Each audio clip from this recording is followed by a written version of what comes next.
अभी जस्ट आपके कमेंट्स के मैं आंसर दे रहा था और आंसर देते वक्त मुझे बहुत सारे ऐसे क्वेश्चंस मिलते हैं जिसका आंसर मुझे लगता है कि आपको वीडियो के फॉर्म में दूं तो आपको ज़्यादा क्लियरिटी मिलेगी। ठीक है, उनमें से कई सारे क्वेश्चंस में से एक दो क्वेश्चंस ऐसे हैं जिसका आंसर आपको अभी इमीडिएट मिलना ज़रूरी है। एक स्टूडेंट का क्वेश्चन है, सर मैं MA EVS का स्टूडेंट हूँ, कुछ मदद कीजिए, समझ नहीं आ रहा इसमें करना क्या है। तो देखिए, आपका अगर प्रोग्राम कोई भी प्रोग्राम हो, आप चाहे MA EVS के स्टूडेंट हो, चाहे MCOM को हो, चाहे MBA के हो, आप जिस भी प्रोग्राम के स्टूडेंट हैं, समझिए आपके प्रोग्राम में एक प्रोजेक्ट है। उस प्रोजेक्ट को 2 पार्ट्स में डिवाइड किया गया है जिसको कहते हैं आप सिनॉप्सिस और प्रोजेक्ट रिपोर्ट। तो ऐसे समझिए कि सिनॉप्सिस जो है ना आपका, वो प्लान हो गया, रूट मैप हो गया, और जो प्रोजेक्ट रिपोर्ट हो गया ना वो आपकी एक्चुअल जर्नी हो गई। दैट मीन्स अगर मान लीजिए आप बर्थडे सेलिब्रेशन करना चाहते हैं, एग्जाम्पल के लिए आप अपना बर्थडे सेलिब्रेशन करना चाहते हैं, तो आप जो बर्थडे का प्लान बनाएंगे, क्या बनाएंगे कि कितने लोगों को इनवाइट करेंगे, क्या क्या करेंगे, किस तरह से करेंगे, कितने लोगों को बुलाया जाएगा, किस लोकेशन पे करेंगे, वेन्यू क्या होगा, है ना, टाइटल में क्या मेंशन करेंगे, जस्ट समझाने की कोशिश कर रहा हूं। तो ये जो आपने प्लान बनाया,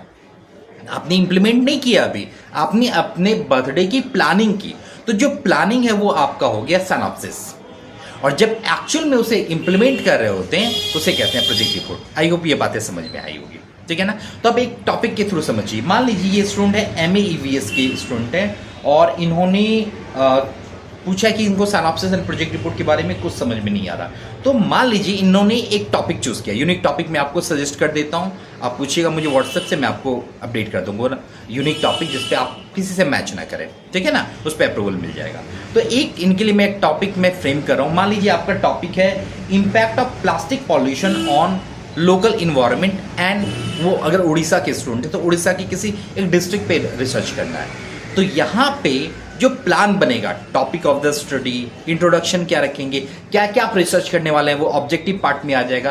तो इस तरह से जो आपने लगभग 15 से लेकर 20 पेजेस में जो प्लान बनाए, वो क्या था आपका, वो था आपका सिनॉप्सिस पार्ट। और जब एक्चुअल में उस पर रिपोर्ट बना रहे होंगे, मतलब आप उसमें सर्वे कर रहे होंगे, पॉपुलेशन चेक कर रहे होंगे, उसमें local of the study mention करेंगे, पूरा रिसर्च करेंगे, एनालिसिस करेंगे, वो सारा जो पार्ट होगा वो आपका प्रोजेक्ट रिपोर्ट पार्ट होगा, जो कि लगभग 60 से 80 पेजेस के आसपास होता है, और कुछ प्रोग्राम में 100 या 150 पेजेस भी हो सकते हैं, ठीक है ना। तो इस तरह से आपको ये बातें क्लियर हुई होंगी। कुछ टॉपिक के सजेशन मैंने आपको अभी जस्ट बोल दिए हैं, उन पे आप प्रोसेस कर सकते हैं। फिर भी अगर आपको कुछ यूनिक टॉपिक की रिक्वायरमेंट हो, MA EVS हो या कोई भी प्रोग्राम के टॉपिक आपको चाहिए, तो आप मुझे व्हाट्सएप कीजिएगा, मैं आपको एक यूनिक टॉपिक भेज दूंगा, ठीक है ना। All the best, happy learning.